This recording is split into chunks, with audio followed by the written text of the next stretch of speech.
बंधुओं, बाबा साहेब को दिल से किसी ने सम्मान दिया है और उनके सपनों को जमीन पर उतारा है तो वह हमारे प्रधानमंत्री श्री नरेंद्र मोदी जी हैं। उनके नेतृत्व में केंद्र की भारतीय जनता पार्टी सरकार बाबा साहेब के हर सपने को साकार करने के लिए संकल्पित है और संकल्पित भाव से काम कर रही है। पहली बार श्री नरेंद्र मोदी जी के रूप में किसी प्रधानमंत्री ने भारत रत्न डॉक्टर भीमराव अंबेडकर को उनके जन्म स्थान मध्य प्रदेश के मऊ में श्रद्धांजलि दी। पहली बार प्रधानमंत्री श्री नरेंद्र मोदी जी के पहल पर यूएनओ में बाबा साहेब की 125वीं जयंती मनाई गई। पहली बार डॉक्टर अंबेडकर के जीवन से जुड़े हुए 5 प्रमुख स्थलों को पंच तीर्थ घोषित किया गया। साथ ही इसका विकास भी किया गया।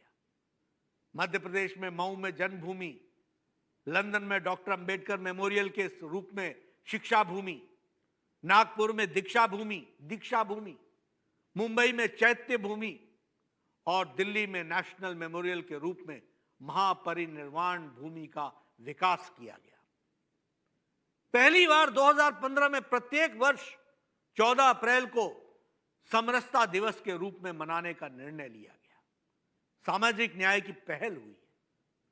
पहली बार डॉक्टर भीमराव अंबेडकर जी के 125वीं जयंती के अवसर पर 125 रुपए का और 10 रुपए का स्मारक सिक्के जारी किए गए।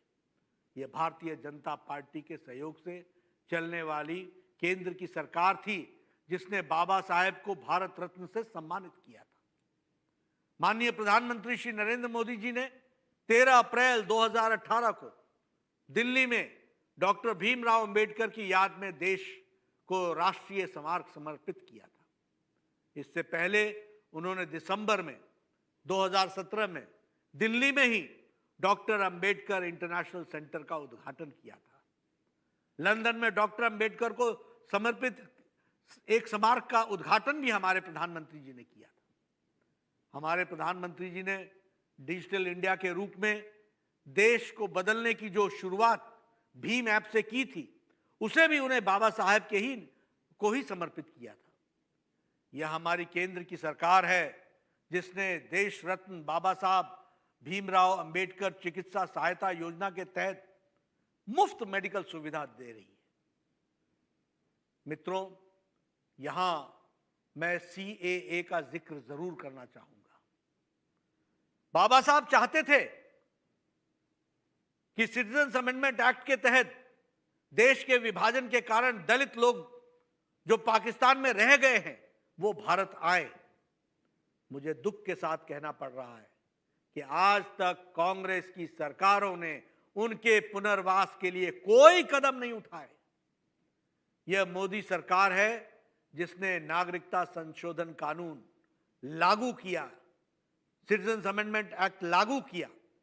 इस कानून के तहत एससी कम्युनिटी को काफी लाभ हुआ है। नागरिकता संशोधन कानून सीएए के तहत काफी बड़ी संख्या में दलित वर्ग के नागरिकों को नागरिकता दी गई है।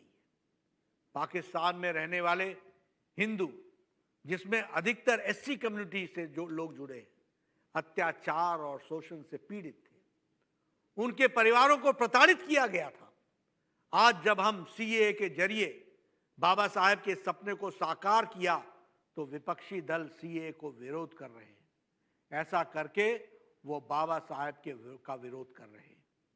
वैसे ये बाबा साहब का विरोध शुरू से ही कर रहे हैं।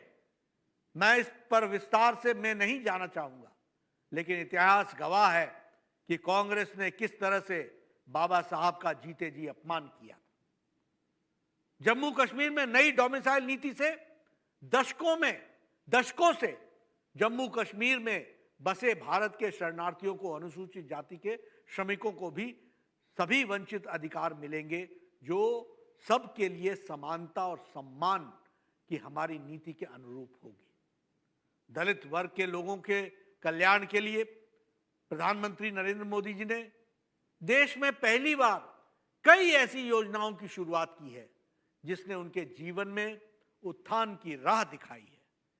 आज यह उल्लेख करना जरूरी है कि प्रधानमंत्री श्री नरेंद्र मोदी जी ने किस तरह से सामाजिक सद्भाव के माध्यम से वंचित तबकों को के सपनों को साकार किया है और उनमें नई आकांक्षाएं और संभावनाएं पैदा की हैं। पहली बार दलित युवाओं के लिए वेंचर कैपिटल फंड की शुरुआत की ताकि स्टार्टअप शुरू कर सके। साथ ही एससी, एसटी और महिला उद्यमियों को ऋण उपलब्ध कराने के लिए स्टैंड अप इंडिया योजना शुरू की गई। इसके तहत लगभग, मेरे आंकड़े नोट करें, 26,391 करोड़ रुपए दिए गए और 1,17,00,000 से अधिक ऋण मंजूर किए गए। इससे लगभग 6 लाख से अधिक लोगों के लिए रोजगार सृजित किया गया है। दलित उद्यमिता के माध्यम से एससी, एसटी को सशक्त बनाने के लिए डीएआईसी और डीआईसीसीआई के बीच समझौता किया गया है। पहली बार अनुसूचित जाति से संबंधित उद्यमियों के लिए सर्वाधिक ऋण गारंटी योजना शुरू की गई है। पहली बार सार्वजनिक उपक्रमों द्वारा 4% सामान एससी, एसटी उद्यमियों से खरीदारी की नीति बनाई गई है। स्वयं प्रधानमंत्री जी ने सर्वाधिक उपक्रम को अपनी खरीदारी को 4% एससी, एसटी उद्यमियों के खरीदने का निर्देश दिए। पहली बार दलितों के लिए जनसंख्या अनुपातिक प्रतिशत के अनुसार बजट में धन की व्यवस्था की गई है और पहली बार गरीबोन्मुख योजनाओं के लिए मोदी सरकार ने कौशल विकास एवं जल शक्ति मंत्रालयों का गठन किया है। यदि अनुसूचित जाति कम्युनिटी, एससी कम्युनिटी के लिए शिक्षा के अवसर को ऊपर बात करें तो यह मोदी सरकार है जिसने केंद्रीय उच्च शिक्षण संस्थानों की सीधी भर्ती में 200 पॉइंट रोस्टर प्रणाली को लागू किया है। इस विधेयक में किए गए प्रावधानों से केंद्रीय शैक्षणिक संस्थानों में शिक्षकों के काडर में अनुसूचित जाति, जनजाति, पिछड़े वर्गों को व आर्थिक रूप से कमजोर वर्ग को उचित आरक्षण मिल पाएगा। हमारी सरकार ने एससी और ओबीसी के छात्रों के लिए फ्री कोचिंग के लिए वार्षिक आय की पात्रता 4.5 से बढ़ाकर 6 लाख रुपए की है। साथ ही एससी वर्ग के छात्रों के लिए प्री मैट्रिक छात्रवृत्ति की पात्रता के लिए भी वार्षिक आय 2 से बढ़ाकर 2.5 लाख रुपए की है। अब तक हमारी सरकार ने लगभग 6.5 करोड़ से अधिक एससी छात्रों ने 18,000 करोड़ रुपए से अधिक के पोस्ट मैट्रिक छात्रवृत्ति का लाभ उठाया है। मैट्रिक करने के पश्चात छात्रवृत्ति योजना में कैबिनेट ने वित्तीय आवंटन को बढ़ाकर 59,000 करोड़ रुपए तक कर दिया है। इसके अगले 5 वर्षों में लगभग 4 करोड़ एससी स्टूडेंट को फायदा पहुंचेगा। एससी छात्रों की शिक्षा के लिए 2020 से 2025 के दौरान केंद्र सरकार द्वारा 35,000 करोड़ रुपए खर्च करने का प्रावधान है। इस बार के आम बजट में आदिवासी क्षेत्रों में 750 नए एकलव्य विद्यालय खोलने का निर्णय लिया गया है। मोदी सरकार ने अब तक लगभग 14,000 दलित छात्रों को यूजीसी के फेलोशिप मिल चुकी है। एससी छात्रों के लिए शिक्षा के क्षेत्र में माननीय प्रधानमंत्री जी ने जो कदम उठाए हैं, इसकी जितनी भी सराहना की जाए वो कम है। दलित वर्ग के कल्याण और उनके जीवन में उत्थान लाने के लिए हमारे प्रधानमंत्री जी ने कई ऐसे कदम उठाए जिसका काफी सकारात्मक प्रभाव पड़ा है। प्रधानमंत्री आदर्श ग्राम योजना के तहत 50% से अधिक दलित आबादी के वाले गांवों का विकास प्राथमिकता के आधार पर किया जा रहा है। 2024-25 तक देश के करीब 27,000 दलित बहुल गांवों के कायाकल्प की योजना बनाई गई है। प्रधानमंत्री आदर्श ग्राम योजना के तहत लगभग 9,500 दलित गांवों को कवर किया गया है। साथ ही 3,584 और गांवों तक यह योजना का विस्तार किया गया है। हमारे अनुसूचित जाति समुदाय के लिए, एससी कम्युनिटी के लिए भलाई के लिए शुरू किए गए हमारी केंद्र सरकार की कुछ अन्य योजनाएं और भी उन पर भी मैं चर्चा करना चाहूंगा। लोकसभा और राज्यसभा विधानसभाओं में SC ST और अन्य पिछड़े वर्ग के आरक्षण को हमारी सरकार ने 25 जनवरी 2030 तक अर्थात 10 वर्ष के लिए बढ़ाया है। दलित उत्पीड़न के मामलों की सुनवाई के लिए हमारी केंद्र सरकार ने निवेश अदालतों के गठन को और सरकारी वकीलों की उपलब्धता सुनिश्चित की गई है। साथ ही दलितों पर होने वाले अत्याचारों की सूची में अलग अलग अपराधों की संख्या 22 से बढ़ाकर 47 कर दी गई है। SC कम्युनिटी को मिलने वाली सहायता राशि की स्थिति के अनुसार 85,000 से 8,25,000 रुपए तक कर दिया गया है। आत्मनिर्भर भारत योजना के तहत लगभग 50 लाख स्ट्रीट वेंडर्स के लिए 5,000 करोड़ रुपए की व्यवस्था की गई है, जिसमें अधिक से अधिक लाभ SC कम्युनिटी को हुआ है। राज्य सरकार द्वारा दलितों के लिए बनाए गए सब प्लान में केंद्र सरकार ने 100% योगदान करती है।